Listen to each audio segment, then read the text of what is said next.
Tady je půlnoc, nevím, jestli jdu vůbec slyšet, venku je strašná bouřka, teď kontroluji, jestli náhodou mi neteče někde do stanu, ale vypadá to dobře, zatím je všechno suchý.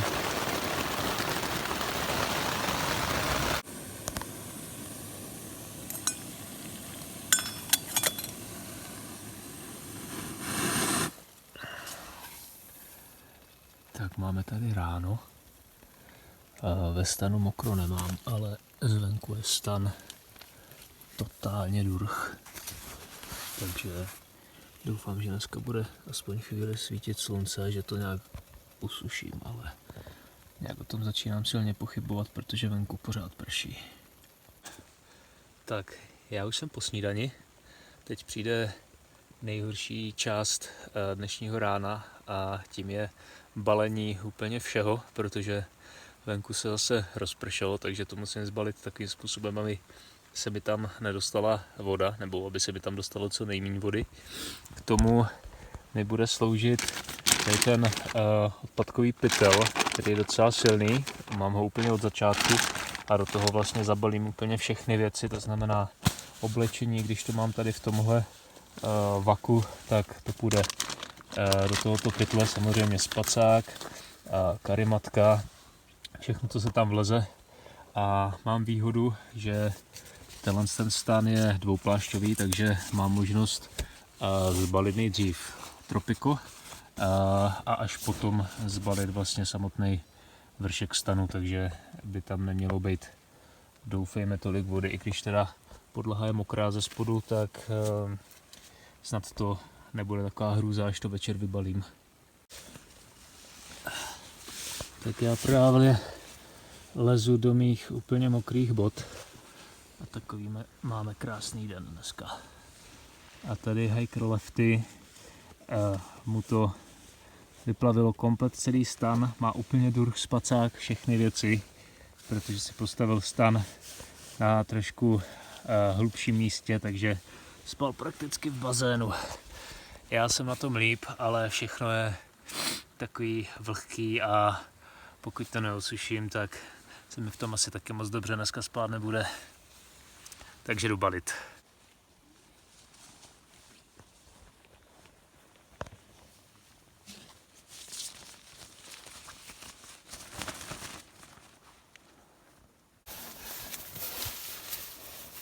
Já nejsem si úplně jistý, nakolik to dneska zachráním, protože všechno je mokrý, všechno je špinavý. A když to zbalím a dám tady to stav seku, tak stejně asi všechno bude úplně mokrý, takže nevím, no uvidíme. Je 7 ráno, já jsem právě opustil kemp. Je hrozná zima, takže musím začít se hejbat, abych se trošku zahřál. Jinak ztratil jsem dalších 10 minut času tím, že jsem musel ten svůj úhledně zabalený vnitřek stanu rozbalit, protože jsem do něj zabalil i moje sluneční brýle, které sice dneska na 100% potřebovat nebudu, ale nebyl jsem si jistý, jestli tam jsou nebo ne a nechtěl jsem si je zlomit, takže jsem to celé musel rozbalit a už jsem to nezabalil tady na trávě do stejné formy, jako to bylo předtím, to znamená tak, aby se mi vnitřek stanu co nejméně zasvinilo od vody. Takže se obávám, že to bude stejně mokrý, až to večer někde vybalím. No, myslím si, že pacifická hřebenovka ještě na poslední chvíli testuje moji odolnost, protože tyhle poslední 2 dny nebo 2,5 dne budou asi hodně těžký, jestli se to počasí nezmění, což údajně nezmění. Má být takhle celý týden, takže to bude docela bída, no, ale patří to k tomu. Mě hřeje u srdce, že za 2,5 dne už budu ve Vancouveru v hotelu a tam už snad pršet nebude.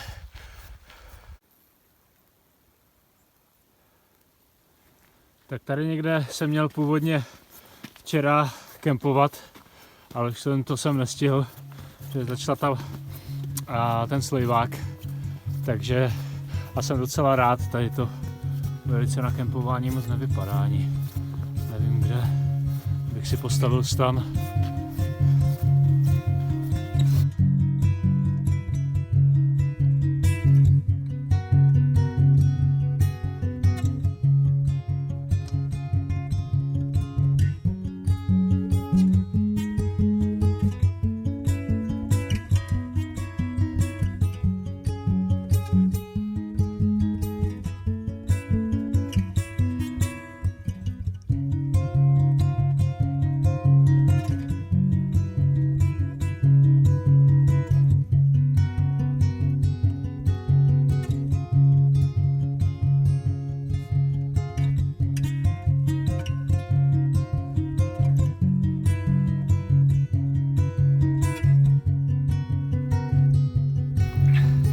Já jsem právě začal výstup na Glacier Pass, takže jsem ve vyšší nadmořské výšce a dostávám se do té nízké oblačnosti a opět začalo pršet, nebo spíš mrholit a zase je zima, takže jsem musel nasadit svou fešnou žlutou větrovku a jsem zvědavý, až se dostanu do těch oblaků, jak to tam bude vypadat.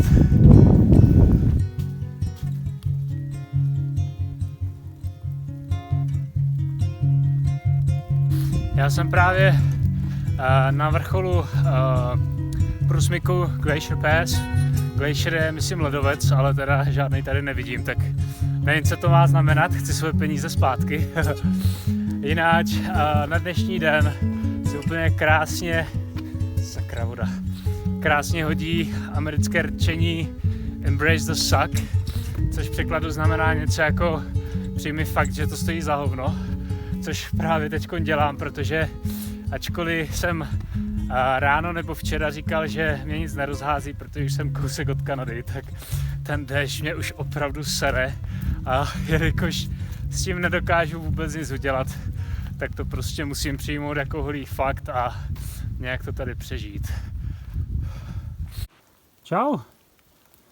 Ty se tady tak paseš? No nenech se rušit, já jenom procházím. Jak to, že ten jelen je suchý? Já jsem mokrý jak hajzl. To není fér. Jinak, čím víc se blížím Kanadě, tím větší mám teoretickou obavu, protože v Britské Kolumbii úplně běžně žijí medvědi grizzly, kteří se sem tam zatoulají i do Washingtonu, což mi včera potvrdil ten starší manželský pár, který mě vezl zpátky na trail s mazami vlastně do průsmyku Rainy Pass. Říkali, že už tady žijou asi 30 let a že jo, že sem tam se tu grizzly objeví. Tak já pevně věřím, že nebudu mít takové štěstí a že na žádnýho nenarazím, protože grizzlyho, abych řekl pravdu, nechci vidět ani z bezpečné vzdálenosti. To mi tady v divočině za to opravdu nestojí. Ani za tak hnusného počasí prostě neodolám. Tady je zase takový kotel.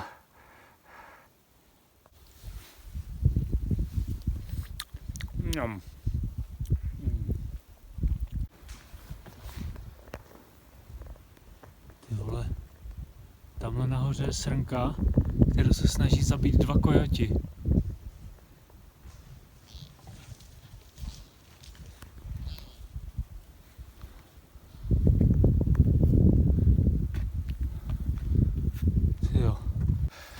No úplně jsem si zase připadal jak David Attenborough.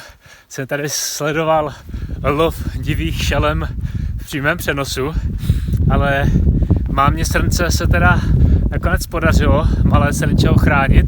Odehnala ty 2 kojoty pěkně proháněla, ale pak když jsem viděl to srnče tak nějak pajdalo, tak jestli má něco s nohou, asi zlomenou. Každopádně si myslím, že ho asi dřív nebo později stejně sloví. Ale hold, tak to tady chodí.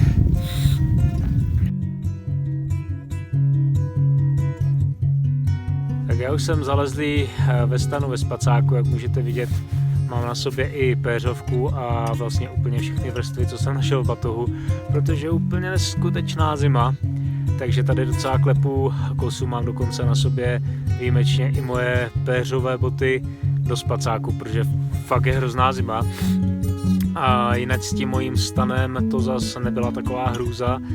Počasí se trošku umoudřilo, takže než jsem ho stačil celý postavit, tak vnitřek stanu ty mokrá místa stačily vyschnout. Venkovní plášť stanu je úplně prostě furt durch, ale to mi je celkem jedno, hlavně, že jsem v teple a v suchu vevnitř ve stanu. No a jelikož jsem dneska ušel 27 mílí a jsem úplně utáhaný, tak už jdu chrápat, když je asi 6:30 teprve, jsem úplně hotový, takže dobrou noc.